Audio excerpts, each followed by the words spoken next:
God says to Moses that when you speak to Pharaoh, make sure to tell him that we will go out with our youngest and with our elders, with our sons and daughters. Interesting that the process of continuity of Jewishness begins both with the youngest and the elders. And so it is very critical to recognize that without the youngest, there will be no more oldest. And if we do not recognize the importance of that continuity, then we miss the essential aspect of the Jewish people.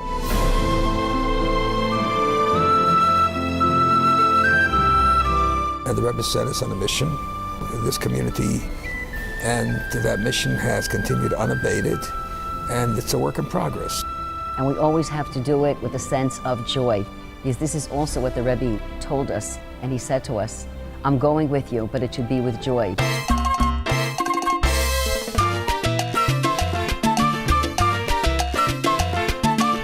And I believe that too is the theme of the shul, that it's a place of simcha. You feel good, you feel energized from the davening to the programs, the adults, the children, the grandchildren, kids going off to universities, coming back home, and we go to weddings and brisim and baby namings, and it's like one big extended family where you don't want to miss any one of these beautiful simchas because they all become part of who you are.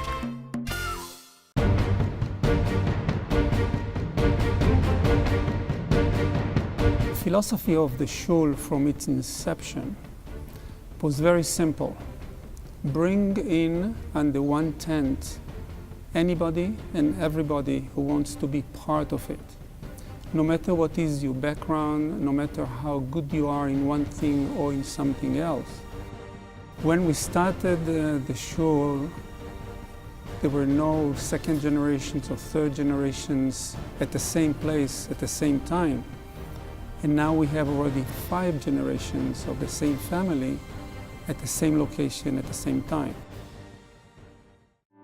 We have 14 grandchildren, and we have 3 great-grandchildren and 1 on the way.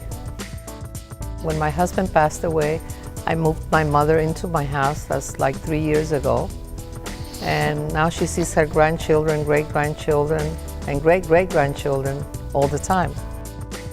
When I started to date my husband, the people who connected us told him, we have this girl for you. She will not leave her community. So if you're gonna date her, you should just know that things go well, you're moving to Miami. You're not only inside of the shul environment, the shul becomes a part of you, and the shul is inside of you. And you can't really walk away from something that's inside of you because it's part of you.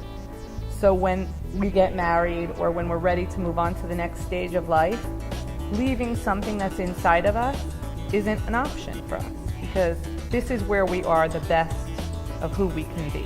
I feel like whenever there's something going on, there is someone there to help you if you need it. There's always a sense of security, having, all these people that I can just call. I go to group, and sometimes I don't win, and a lot of times I don't win. I grew up in this shul since I'm two and a half years old. I was the first kid in the shul. What's so special about this place is that your friends are your family, and if they don't start out being your family, they will eventually.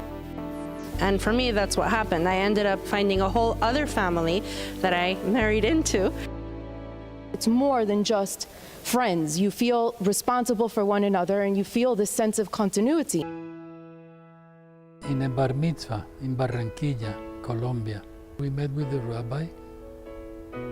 We had 1 or 2 drinks, and he asked me, why don't you make a pledge on your name and the name of your brothers? And like I had a couple of drinks, too many, maybe.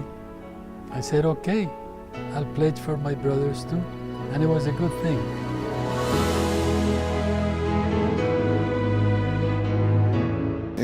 It was built on foundation of the Rebbe's vision, a foundation of Torah and mitzvahs and love. We want our kids growing up you know, seeing their Safta and Zaidi and Yaya and Abuelo on a, you know, regular basis. This shul is our shul, and it's our second home. My kids, they used to sit on my lap like my grandson was sitting on my lap just recently. So it's like deja vu, and it's like a continuity. I love coming to show my whole family's here. And there's so many of them. First of all, I've been here a while. It's over 16 years already. And I'd say that the rabbi is very intimidating. He's still intimidating. And that's something, you know, you never get used to. Rabbi Lipsker, in the way he delivers sermons, in the way he sets up davening, he has a gift to neutralize and to break down barriers of culture, barriers of spirituality, and his influence creates an environment of oneness. Among the community itself, you have Hasidic families, you have people that wear the shtreimels and the spotek, and then you have regular, more modern people, some with beards, some without beards, some who come from all different walks of life. But it really is interesting that everyone here combines to make one family unit. I never had an understanding of what Judaism was until I started going to the Shul. And as much as my parents had a frame of reference, getting them involved with the Shul changed their entire life. All of a sudden, Judaism wasn't just something you learn about. It was something that you started to live. My mother and my father, they made their house kosher when they were in their 70s. My mother went to the mikveh for the first time when she was in her late 70s.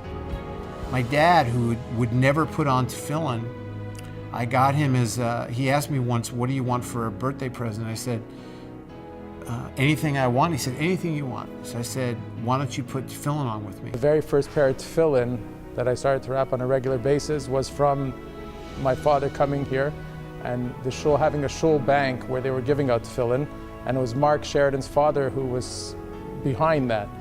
And I said to my dad, I want to start wrapping tefillin. So he arranged, and my uncle Benny, of blessed memory, came to Montreal at that time and brought me my first pair of tefillin, and that was my first real connection with the shul. I want to thank everybody for giving us a place to daven and to be close to Hashem. It really gives people like a sense of belonging, and it makes them feel like they want to come here. My favorite thing about the show is getting kiddush and getting the cake and candy. My grandma's like the celebrity here. Everyone knows Miss Faye, Rabbi Lipsker's assistant. My mother, from the beginning of meeting Rabbi Lipsker, she immediately felt very nurturing towards him. And she would make sure that he was eating. She would make sure that he had some water to drink. If she saw an article in the newspaper that she thought he should read, she would bring it for him.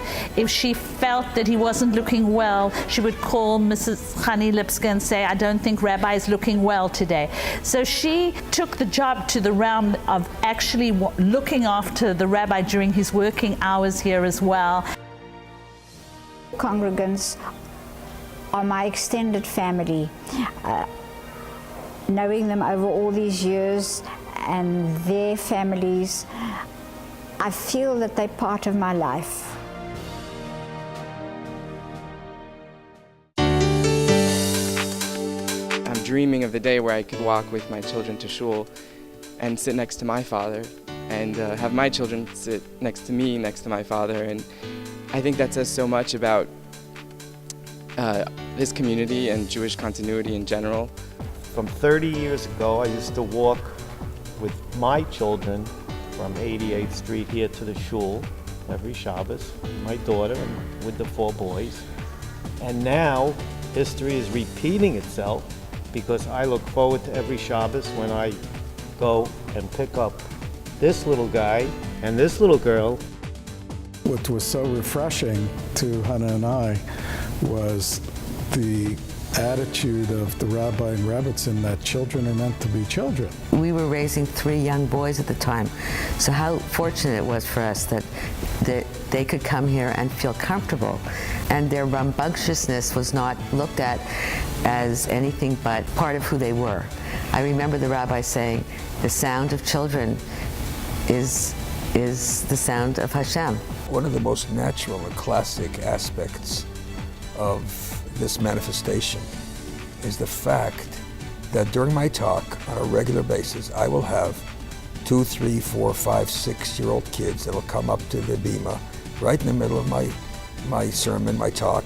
They'll hug my leg, they'll pull on my hand just to make sure until I will put my hand on their head or make sure I acknowledge them, and then they'll go down. They will not say a word, they won't disturb. Just came up there. And on a regular basis, I mean, I get hugs from kids that you know for sure that they've got to feel to you like a spiritual Zaidi, because otherwise little kids like that don't go around hugging people with beards my age. Rabbi Lipsker and Chani are like grandparents to me. They've been there forever, as long as I can remember. They built the shul. Everyone knows it. Rabbi Lipsker is like my godfather. Sometimes it's really funny when like these ladies come to me and say, "Oh, could you hug your Zaidi for me?"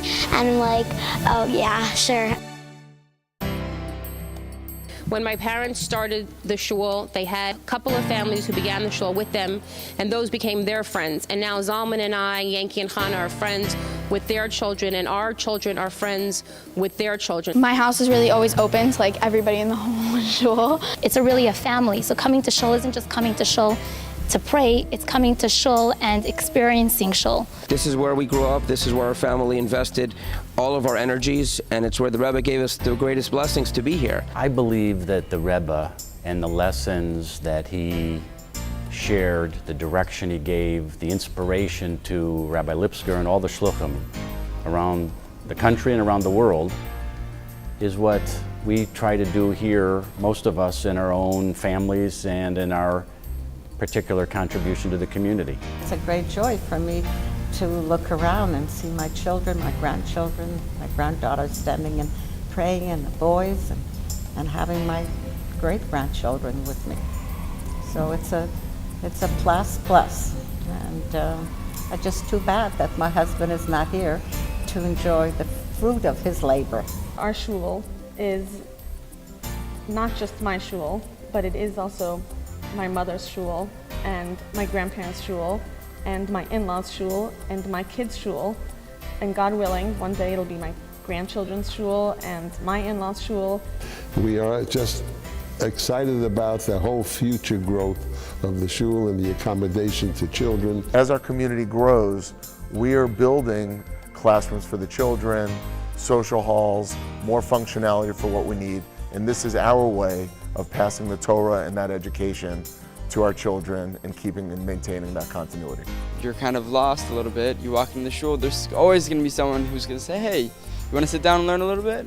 We'll grab a coffee, we'll do this, we'll sit down, we'll talk about life," and then we can shtag a little bit for 5-10 minutes. I've traveled to many places, even out of the United States, to Poland, Germany, and I can't find a place which has a whole block of kosher restaurants, a thriving shul, thriving community, friends and family. There isn't any place like the Shul of Bel Harbour. This is our second home because there are so many connections here for us and so many wonderful things happening for us on a regular basis.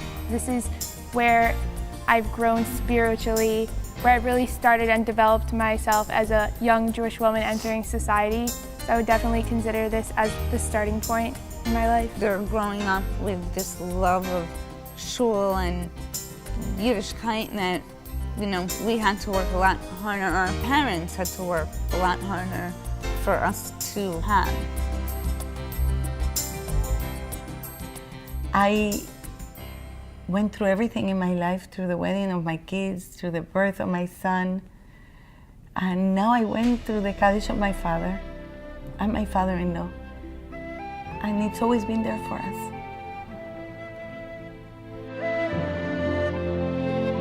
The Rebbe gave us a blessing, Chani and myself, when we went to see him, we had 2 children, Leah and Zalman, and the Rebbe said, you will have many sons and daughters. And so he already put into motion the fact that our community are our spiritual children, literally my spiritual family.